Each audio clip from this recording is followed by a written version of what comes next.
Hello and welcome to another episode of Boxing with Paul. And today I'm very excited to bring you the Apple Watch Series 7, Apple's latest iteration to the Apple Watch.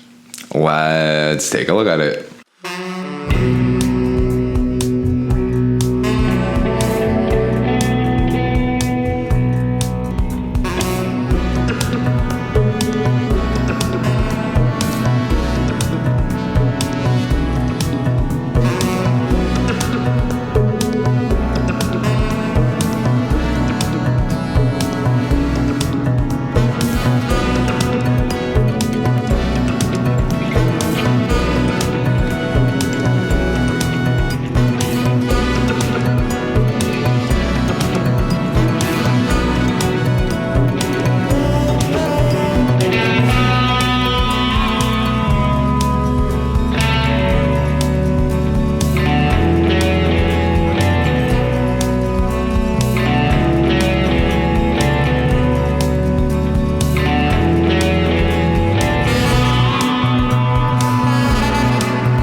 So released last year, I do realize that I'm a little bit late to the party unboxing an Apple Watch Series 7, but you can currently find this on Best Buy for $399.99 for the 41mm variant, although they do go on sale from time to time, as it is at the current point in time, it's at $379 as it's on sale.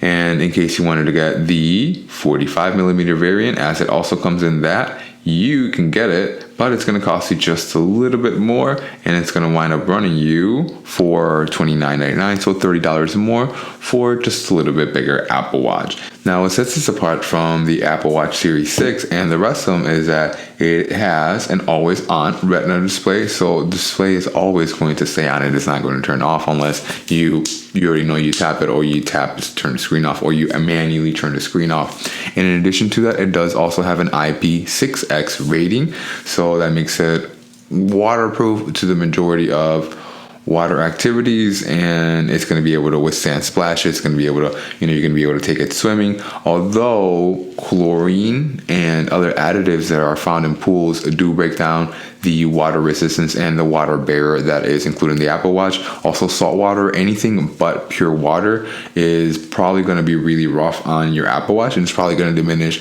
those waterproofing, in other words, water resistant capabilities that are present in here. And let's go ahead and finally get this open without me talking about it so much. Another cool thing is that now the boxes aren't a hard cardboard as they were before. Now they have these little clasps on which you open them, like you lift up and you kind of undo it as if it were kind of lift up, and you undo them like that. So you lift from this side and you kind of peel it back if you don't want to rip it, like so. And this is how it opens, with another secondary smaller box on the inside. Two of them actually, one that holds the actual Apple Watch and then one that holds the band. Okay, we're gonna go ahead and we're gonna put this aside for right now, and we're gonna go ahead and we're gonna see our sports band. Okay, and get that little peel. Crack this open.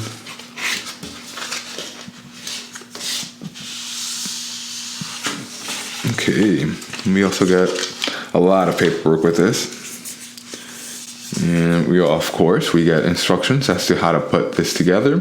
And you do get when I first saw this, I was confused. I thought, oh, you get a spare. No, it's not a spare. It's two different sizes.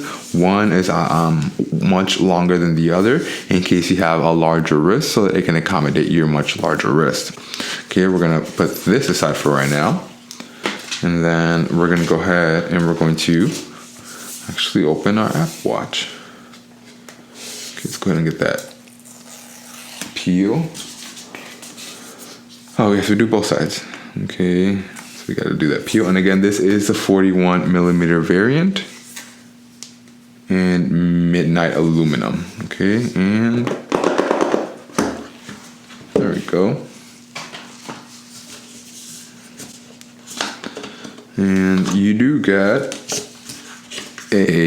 of course, an Apple Watch charger, but I want to see if this is yes, okay, so I just wanted to confirm that now you do get an Apple Watch charger, but in fact, you get a Type-C one instead of a Type-A one, which is very nice, especially because now everything uses USB-C, even the MacBooks, everything uses USB, so it's very, very nice to have that.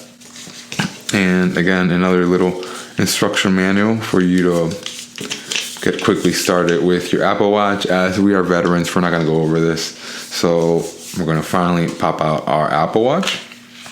And we're going to put this aside as well. And it looks like it comes in a little almost cardboard sleeve, I want to say. It comes in a very, very eco-friendly packaging, especially as Apple said that we're going to be very eco-friendly, and that was the whole point of them not including chargers anymore, because they were going to try to save the earth. But anyway, here is our Apple Watch.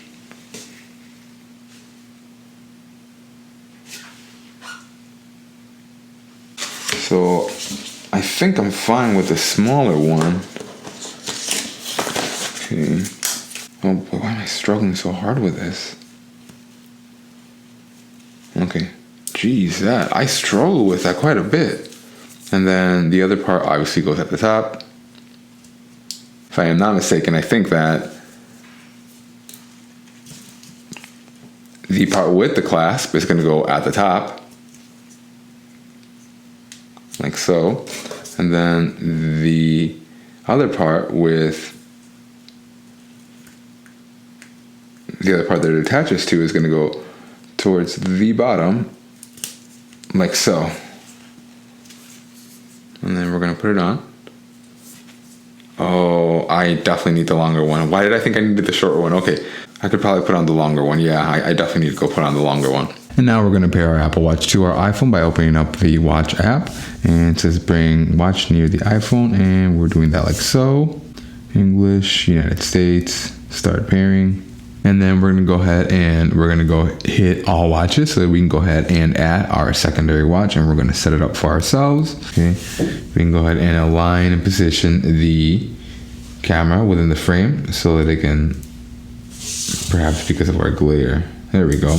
So our Apple Watch is now paired. And we're going to go ahead and set this up as a brand new Apple Watch. And we're going to set this up as our left wrist preference.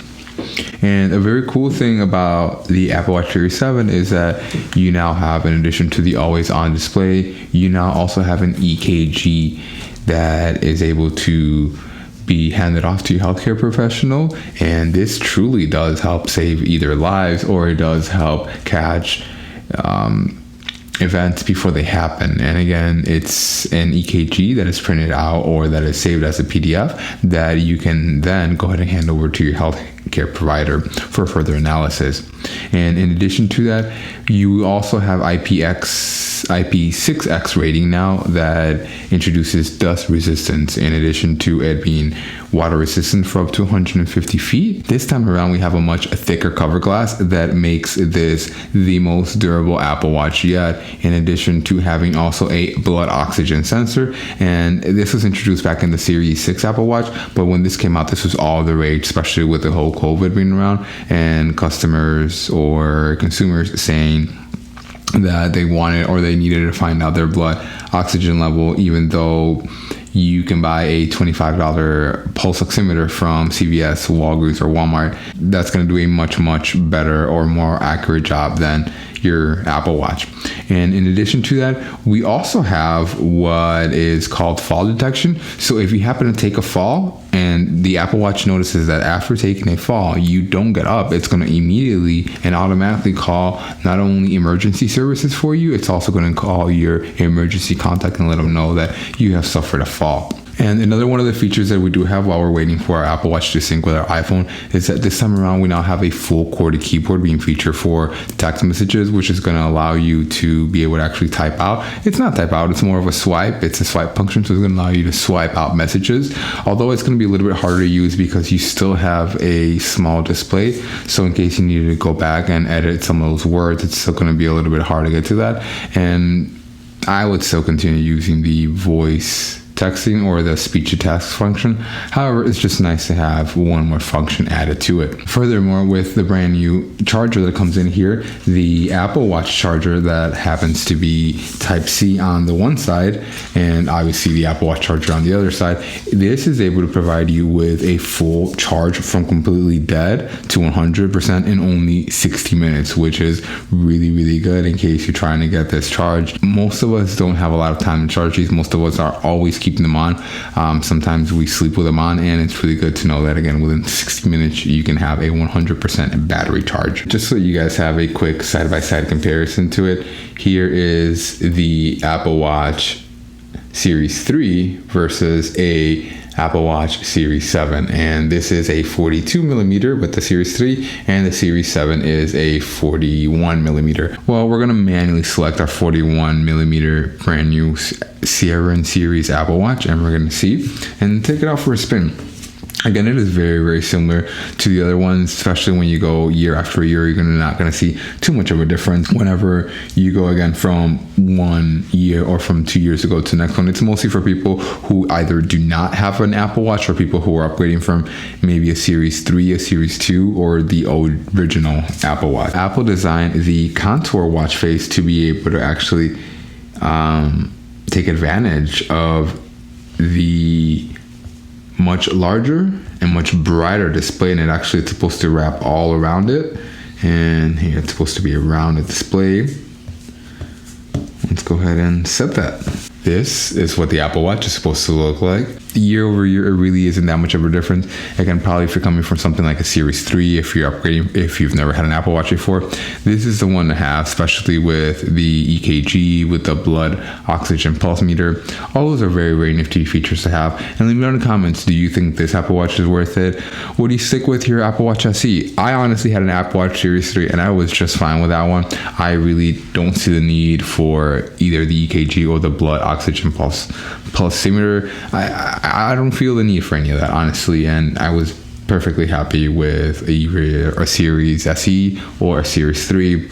And let me know in the comments, what are your thoughts on this? And as always, thanks for watching.